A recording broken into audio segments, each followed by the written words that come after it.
उसमें इतना भी नहीं सोचते, तो वहां पर ब्रह्म को जो है वो ब्रह्म मोहित हो गया। जैसे हम मोहित हो जाते हैं वैसे ब्रह्म मोहित हो गया कि हमारा ये कृष्ण नहीं हो सकता, ये भगवान नहीं हो सकता। जो लोगों के मुंह पर लगे हुए खट्टे छाछ को अपने जेब से चाट रहा है वो क्या भगवान हो सकता है? वो मोहित हो गए। और जब मोहित हुए तो उन्होंने, जब उस समय कान्हा यमुना जी में जल लेने गया तो पीछे से जितने भी गोपवृंद थे, गायें थी, सबका हरण करके अपने ब्रह्मलोक में ले जाने लगा। अब कान्हा जब आया और कान्हा ने देखा कि कोई गोप नहीं है, कोई गायो नहीं है, तो कान्हा ने चिंतन किया और पता चला अरे वो तो ब्रह्मलोक में चले गए। तो कान्हा उतने ही रूप धारण करता है, एको हम बहुश्यामा। कान्हा उतने ही रूप धारण करके उनके माताओं को और उनके परिवारजनों को संतोष देता है। यावद वत्सप वत्स काल्पक वपुर यावत करांघ्रियादिकम। जैसे वत्सप और वत्स थे वैसे ही रूप कान्हा ने धारण किए, और जैसे जिनके स्वाभाविक क्रिया थी, नैसर्गिक क्रिया थी, वैसे ही भगवान ने पूरे उनके हाल चलन वैसे ही करने लगे। अब यशोदा मैया कहती है कि यहाँ पर ब्रह्मलोक में जब ले गए, ब्रह्मलोक में जब ले गए तो 1 साल लगा उनको ब्रह्मलोक में जाने के लिए, और इधर 1 साल पर्यंत जितने भी गोपवृंद हैं वो नकली यानी भगवान बन के रहे, सबको संतुष्ट करने लगे। पर यहाँ पर ब्रह्मा जी पहले ब्रह्मलोक में पहुंच गए, और ब्रह्मलोक में पहुंचकर द्वारपालों को कहा कि अब कोई भी ब्रह्मा आए तो उसको अंदर मत आने देना। कई नकली ब्रह्मा घूम रहे हैं, इसलिए कोई ब्रह्मा आए तो उसको अंदर मत आने देना। भगवान आ गए, ब्रह्मा जी जब पहुंचे गोपवृंदों को लेकर तो द्वारपालों ने रोक दिया, आप अंदर नहीं जा सकते। भगवान ने आदेश दिया है कि कई नकली ब्रह्मा घूम रहे हैं, तो शायद आप नकली हो सकते हैं, इसलिए आप नहीं जा सकते। ब्रह्मा जी कहते हैं मैं इन गोपवृंदों को लेकर आया हूं, पहले इनको छोड़ कर आऊं, उसके बाद तुम्हारी खैरियत है, तुमको नौकरी से निकालूंगा। तो ब्रह्मा जी गोपवृंदों को लेकर जब वापस आने लगे तो देखे बहुत सारे ब्रह्मा आसमान में उड़ रहे हैं, कमल के पद्म के ऊपर बैठे बहुत सारे ब्रह्मा दिखाई दिए। तो ब्रह्मा जी पूछते अरे तुम कौन हो? ब्रह्मा तो मैं हूं। तो कहा नहीं, आपकी विज्ञप्ति, आपकी नौकरी तो पूरी हुई, आपने भगवान के ऊपर डाउट कर लिया, आप भगवान के ऊपर शंका करने लगे, और जो शंका में है वो लंका में है, जो समाधान में है वो करुणा निधान में है। तो हमें अपने भगवान के ऊपर कभी शंका नहीं करनी चाहिए। इसलिए भगवत गीता कहती है संशयात्मा विनश्यति, जिसने शंका की वो उसका विनाश होता है। इसलिए अपने ठाकुर के उसके ऊपर, पराक्रम के ऊपर कभी संशय नहीं करना। ठाकुर अघटित घटना पटियान है, कब क्या कर दे, कब क्या कर दे, कब कैसी घटना घटा दे हमारे जीवन में, कब कैसा आश्चर्यचकित मोड़ ला दे। तो भगवान तो अघटित घटना पटियान है, उनके सामर्थ्य के ऊपर कभी शंका नहीं करना। तो ब्रह्मा जी को आश्चर्य हुआ, इतने सारे ब्रह्मा पूछते हैं कौन? तो कहा हम ब्रह्मा है, आगे हमारा नंबर है, आपकी विज्ञप्ति पूरी हुई, आपकी नौकरी पूरी हुई, आपका रिटायरमेंट। अब ब्रह्मा आकर सभी गोपवृंदों को छोड़ते हैं और भगवान की माया देखते हैं, तो भगवान के चरणों में पड़ जाते हैं और कहते हैं शनै रथोत्ताय मृत्य लोचने मुकुंद मुद्विक्ष विनम्र कंदर। आंखों से अश्रुधारा बहने लगी कि भगवान मुझे क्षमा कर दो, मैं आपकी माया को समझ नहीं पाया। और सुंदर भगवान की स्तुति है, नौमिड्यते प्रभु से तडिदंबराय, इतनी स्तुति का अर्थ करना संभव भी नहीं है। तो ऐसा सुंदर अहो भाग्यम नंद गोप व्रजौ कशाम यन्मित्रम परमानंदम पूर्णम ब्रह्म सनातनम। इन गोपवृंदों का कैसा भाग्य है कि जिसका मित्र स्वयं परमानंद को देने वाला भगवान कृष्ण है। ऐसा भाव कर ब्रह्मा जी वहाँ क्षमा याचना करते हैं। और अनंतर धेनुकासुर की कथा आ रही है कि धेनुक वन में प्रवेश किया है और वहाँ पर फल खाने की इच्छा से फल तोड़ने लगे। तभी धेनुक नामक कोई दैत्य आया, उसका संहार किया। कालिय दमन की लीला है कि कंदुक को फेंका है, बहाना है, क्योंकि यमुना जी का जो जल है वो थोड़ा कलुषित हो गया था। उसकी कलुषितता को उसको स्वच्छ करने के हेतु से भगवान ने कालिय दमन लीला की है और यमुना जी में कूदे। नाग पत्नियों ने भगवान से कहा कि तुम बड़े सुकोमल हो, तुम यहाँ से चले जाओ, तुमको ये सर्प डस लेगा। पर भगवान ने उसकी पूंछ पकड़ी और पूंछ पकड़कर उसके फन पर कूद गए और फन पर नृत्य करने लगे। और न्यायो ही दंड कृतकिल विशेषविन तवावतार खल निग्रहाय। यहाँ पर नागवतियां भगवान की स्तुति कर रही है और भगवान के सामर्थ्य को बता रही है कि तवावतारः खल निग्रहाय, तुम्हारा जो अवतार हुआ है कृष्ण वो खल यानी दुष्टों के निग्रह के लिए हुआ है, इसलिए ऐसी सुंदर स्तुति की गई है। काली दमन लीला। अनंतर मुंचारण्य में अग्नि का पान किया है, गोपियों की रक्षा की है। अजो गावो महिषश्च निर्विशन्त्यो वनात् वनम ईशिकाट्वं निर्विवेशु क्रंदन्त्यो दावतर्षिता। भगवान ने मिट्टी का भक्षण करके पृथ्वी का शोधन किया, भगवान ने जल का भक्षण करके पानी का शोधन किया और भगवान ने अग्नि का पान करके अग्नि का शोधन किया है। ऐसी सुंदर कथा। प्रलंबासुर का वध किया है कि एक समय गोपवृंदों ने ऐसा प्रतियोगिता की कि कौन किसके घोड़ा, एक गोप घोड़ा बनेगा और एक गोप उसके ऊपर बैठेगा, तो जो पहले पहुंचेगा उस लक्ष्य तक वो जीतेगा। तो प्रलंबासुर नामक दैत्य है, उसने अपने पीठ के ऊपर बलराम को बिठाया और लक्ष्य से भी आगे निकल गया। बलराम जी पहचान गए कि ये कोई असुर है, तो बलराम जी ने मुष्टि का प्रहार किया जिससे उसकी मृत्यु हुई है। वेणुनाद का सुंदर प्रसंग है कि जब भगवान वन में निकलते हैं तब गोपियां उनकी प्रतीक्षा करती है। गोपियां देखती है कि हमारे प्राण प्यारे कब आएंगे, और उस प्राण प्यारे की प्रतीक्षा हमें पता हो। लौकिक जगत में भी आप देखो कि जब किसी से प्रेम होता है और उसे पता है कि वो इस मार्ग से निकलने वाला है या निकलने वाली है, तो वो व्यक्ति जाकर वहां खड़ा हो जाता है। उसे काम कुछ भी नहीं, बिना काम के भी वो प्रतिदिन वहां जाकर खड़ा हो जाता है, क्योंकि उसे देखने को मिलेगा। मिलना कुछ भी नहीं है, पर देखने का जो आनंद है। तो यहाँ पर गोपियां जो है वो गोपियां आज भगवान की प्रतीक्षा में वन में जाकर खड़ी और प्रतीक्षा कर रही है कि वो भगवान कब आएंगे और ठाकुर जी के ऐसे सौंदर्य को हम लोग कब देखेंगे। तो स्वागत छंद में भगवान का स्वागत करती है और गाती है कि वाम बाहु कृत वाम कपोलो वल्कित भ्रूरधरार्पित वेणु, वाम बाहु कृत वाम कपोलो वल्कित भ्रूरधरार्पित वेणु, कोमलांगुलिभिराश्रित मार्गम गोप्यैर्यति यत्र मुकुंद।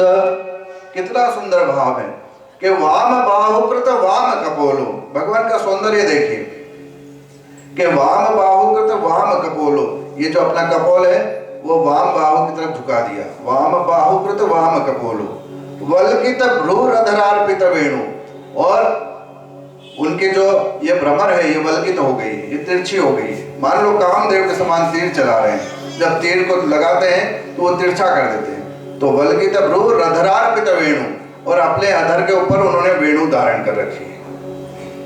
कोमलांगुलिभिराश्रित मार्गम, और कोमल अंगुलियों से उसके छिद्र को ठोक ठोक कर सुंदर स्वर निकाल रहे हैं। कोमलांगुलिभिराश्रित मार्गम गोप्यैर्यति यत्र मुकुंद।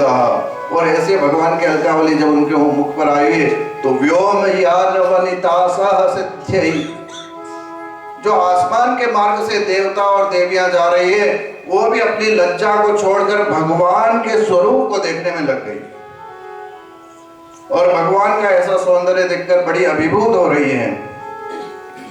तो ऐसा सुंदर भगवान का स्वरूप का वर्णन किया गया है, और आगे बराह पीड़न इसकी व्याख्या हम लोग कर चुके हैं। तो ऐसा सुंदर भाव है। अनंतर गोपियों के चीर हरण की लीला है कि हेमंते प्रथमे मासे नंद व्रज कुमारिका चेरुर अविश्यम गुंजाना कात्यायन्य अर्चन व्रतम। आज हेमंत मास में, हेमंत के प्रथम मास मार्गशीर्ष मास में सभी गोपियों ने व्रत धारण किया है भगवान को पति रूप में पाने के लिए, और व्रत में चेरुर अविश्यम गुंजाना, ऐसे चेरु भविष्य को भोजन करके मात्र एक मंत्र का जप करते हैं कि कात्यायनी महामाये महायोगिन्यधीश्वरी नंद गोप सुतम देवी पतिमे कुरुते नमः। कोई बच्ची का विवाह नहीं होता हो, कोई शादी नहीं होती है, तो ये मंत्र करना चाहिए। कात्यायनी महामाये महायोगिन्यधीश्वरी नंद गोप सुतम देवी पतिमे कुरुते नमः।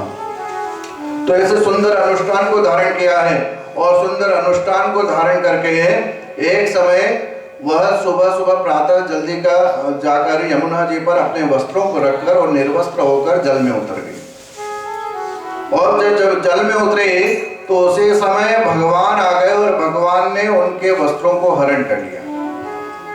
अब गोपियां जब स्नान करके बाहर निकली तो वस्त्र उनके दिखाई नहीं दिए, चारों तरफ देखा नहीं दिखाई दिए। ऊपर कदम के वृक्ष पर देखा तो भगवान बैठे हैं वस्त्रों को लेकर। तो भगवान से मांगते हैं कि हे कान्हा हमारे वस्त्र दे दो। तो कान्हा कहते आके ले जाओ। तुम्हारे वस्त्र हैं, तुम लेके जाओ। गोपियां कहती है हम इस दशा में नहीं है कि हम अपने वस्त्र ले जाएं। तो कहा जब इस दशा में तुम बाहर नहीं निकल सकते तो इस अवस्था में तुमने जल में प्रवेश कैसे किया? देहि वासान से धर्मज्ञ नोचेत राख्ये ब्रुवामहे, श्याम सुंदर ते दास्य करवाम तवोदितम। हे श्याम सुंदर, हम तो तेरे दासियां हैं, तुमने जैसा जैसा कहा वैसा वैसा हमने किया। देहि वासान से धर्मज्ञ, हे धर्मज्ञ हमारे वस्त्र दे दो। देखो यहाँ पर कई लोग लांछन लगाते हैं, आक्षेप करते हैं कि भगवान ने गोपियों के वस्त्र ले लिए। अगर गोपियों के वस्त्र भगवान ले लेते तो ये गोपियां भगवान को धर्मज्ञ कहकर सूचित नहीं करती। यहाँ पर गोपियां भगवान को धर्मज्ञ कहती है कि जो धर्म को जानता हो, धर्म को सिखाता हो, उसे धर्मज्ञ कहा जाता है। तो देहि वासान से धर्मज्ञ नोचेत राख्ये ब्रुवामहे, हे धर्मज्ञ हमें अपना वस्त्र दे दो, नहीं तो हम राजा को जाकर कहेंगे, कंस को तुम्हारी शिकायत करेंगे। भगवान कहते हैं जाओ कर दो। गोपियां कहते हैं पहले वस्त्र तो दो, वस्त्र बिना हम जाएंगे कैसे? तब भगवान उन्हें कहते हैं कि स्नातश्च वरुणस्तेजो जुह्वतोग्ने श्रियं हरेत्, भुञ्जानमस्य यवस्याहु तस्मात् न व्याहरेत् त्रिषु। कि कोई व्यक्ति यदि निर्वस्त्र होकर स्नान करता है तो वरुण उसका तेज हरण कर लेते हैं। स्नातश्च वरुणस्तेजो, और कोई व्यक्ति यज्ञ नारायण के सामने बैठकर बातें करता है तो इसको भी ज्ञान यज्ञ कहा जाता है। इसमें भी बैठकर यदि हम बातें करते हैं तो जुह्वतो अग्नि श्रियं हरेत्, तो वो अग्नि हमारी श्री अर्थात लक्ष्मी का हरण कर लेती है। इसलिए यज्ञ नारायण के सामने बैठकर कभी चर्चा ना करें। वहां केवल वेद बोल सकते हैं, वैदिक पंडित लोग मंत्रोच्चार कर सकते हैं, पर वहां बैठकर बातें अनर्गल प्रलाप नहीं होना चाहिए। भुञ्जानस्य यमस्याहु, और कोई व्यक्ति भोजन करता है, भोजन करते करते यदि बात करता है तो उसकी आयु को यमराज हरण कर लेते हैं। इसलिए भोजन करते समय कभी वार्तालाप न करें। भोजन शांत मन से शुद्ध चित्त होकर एकांत में बैठकर सामूहिक पे बैठे तो वार्तालाप न करें, क्योंकि अगर उस समय बातें करते हैं तो उसकी आयु को हरण कौन कर लेता है? यमराज। तो तस्मात् न व्याहरेत् त्रिषु, इसलिए इसका आचरण नहीं करना चाहिए। गोपियों को समझाया और वस्त्र दान दिए हैं, गोपियां वस्त्र पहन गई। अनंतर अन्य याचना के बहाने यज्ञ पत्नियों पर कृपा की है। और आज गोवर्धन की लीला में हम प्रवेश कर रहे हैं कि आज वृंदावन में सुंदर नए नए पकवान बनाए जा रहे हैं, खूब तैयारियां चल रही है। भगवान गोपवृंद सब आए और बाबा नंद से पूछने लगे कि आज इतने सारे पकवान, इतनी सारी सजावट क्यों हो रही है? बाबा नंद कहते हैं कि हमारे सबके जो इंद्र देवता हैं उनकी पूजा के लिए हम लोग ये सब कर रहे हैं। वो हमारे यहाँ वृष्टि करते हैं जिससे धन धान्य की प्राप्ति होती है और हमारा जीवन चलता है। तब भगवान कहते हैं कि अगर आपको पूजा करनी है तो यहाँ गोकुल के प्रत्यक्ष देवी गिरिराज धरण है, जिनकी तलेटी में हम लोग आश्रय लेते हैं और जिनके ऊपर हमारे जो पशु पक्षी है वो विचरण करते हैं, पशु लोग विचरण करते हैं, तो पूजन इनका होना चाहिए। और जहां तक आप वृष्टि की बात कहते हैं तो कर्मणा जायते जंतु कर्मणैव विलीयते, कर्म से व्यक्ति का जन्म होता है, कर्म से ही मृत्यु होती है, कर्म से ही सब कुछ है। तो फिर हमें किसी को इंद्र इत्यादि देवों को भजने की क्या आवश्यकता? अगर पूजा ही करनी तो गोवर्धन गिरिराज की करनी चाहिए। तो सभी लोग सहमत हुए। हानि लाभ जीवन मरण यश अपयश विधि हाथ, सब कुछ तो विधि के हाथ में है, तो फिर हम लोग क्यों किसी इंद्र को मनाएं? इसलिए सभी ने गोवर्धन की पूजा करने का नक्की किया और सुंदर पकवान बना के 56 भोग गोवर्धन जी के सामने परोस दिए। और भगवान स्वयं अंतर्यामी रूप में गोवर्धन में विराजमान होकर सभी प्रसाद को स्वीकार करने लगे। यहाँ पर इंद्रादि देव ने कहा, इंद्र ने कहा भाई इतने देर हो गई, भोग लगा नहीं, क्या बात है? अपने उनको कहा दूतों को, जाओ देखो क्या बात है, लेट क्यों हो रहा है? दूतों ने जाकर देखा कि अब आपको भोग लगने वाला नहीं है, क्योंकि भोग तो वहां पर गिरधारी को लग गया है, वहां गिरिराज को लग गया, अब आपको भोग नहीं लगेगा। तो इंद्र बड़े क्रोधित हुए और इंद्र ने अपने सांवर्तक नामक मेघ को कहा कि तुम जाओ और ब्रजमंडल को जल से पूरित कर दो, जल से इतनी बारिश करो कि संपूर्ण ब्रजमंडल डूब जाए। सांवर्तक मेघ ने मूसलाधार बारिश की है, सभी जगह पानी पानी आ गया। गोपवृंद जो अभी तक भगवान के साथ थे अब भगवान को कोसने लगे कि कान्हा तूने ये क्या किया? हमने तेरे को, तूने हमसे गिरिराज का पूजन कराया होता कि इंद्र रुष्ट हो गया और बारिश ही बारिश हो गई।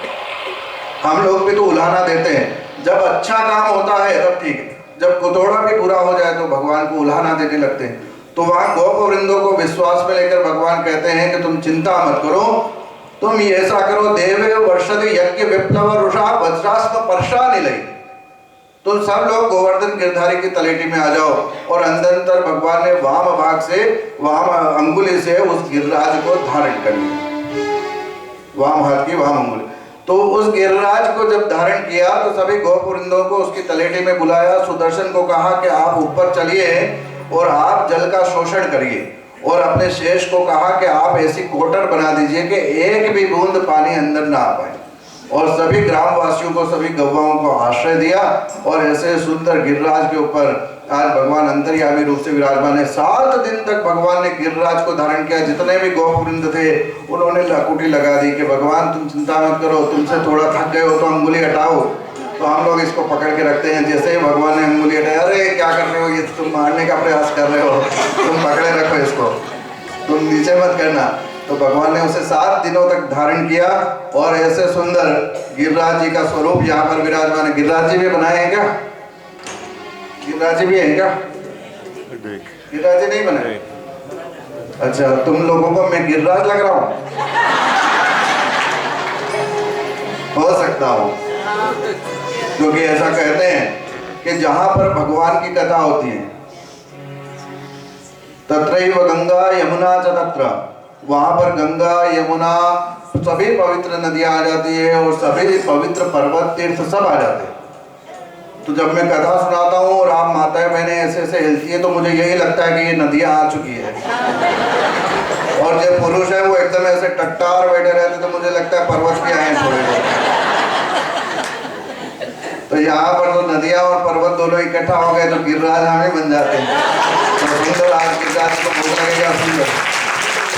मैं तो गोवर्धन को जाऊं मेरे भी नाय माने मेरो मनवा, मैं तो गोवर्धन को जाऊं मेरे भी नाय माने मेरो मनवा, मैं तो गोवर्धन को जाऊं मेरे भी नाय माने मेरो मनवा, अरे नाय माने मेरो मनवा सखी, नाय माने मेरो मनवा, नाय माने मेरो मनवा सखी, नाय माने मेरो मनवा, मैं तो गोवर्धन को जाऊं मेरे भी नाय माने मेरो मनवा, मैं तो गोवर्धन को जाऊं मेरे भी नाय माने मेरो मनवा। जय हो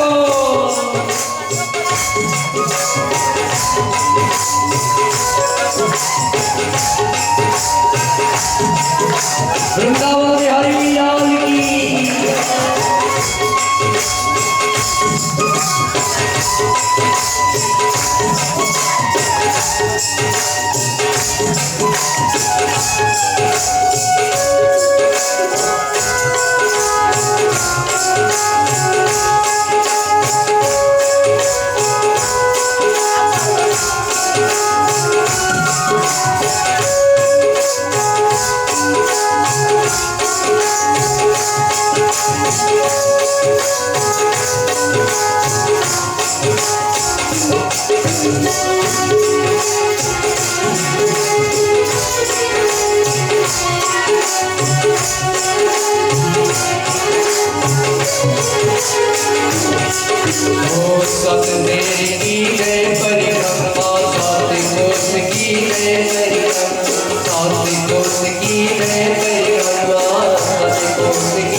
शुक्लेश्वर के दर्शन करके, शुक्लेश्वर के दर्शन करके, शुक्लेश्वर के दर्शन करके, शुक्लेश्वर के, ओ शुक्लेश्वर के दर्शन करके, शुक्लेश्वर के।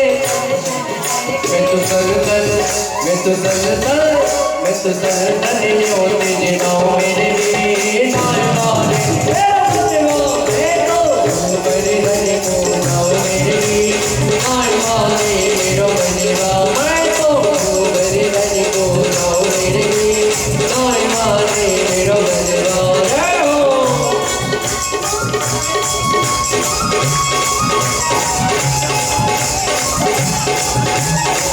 वृंदावन बिहारी लाल की।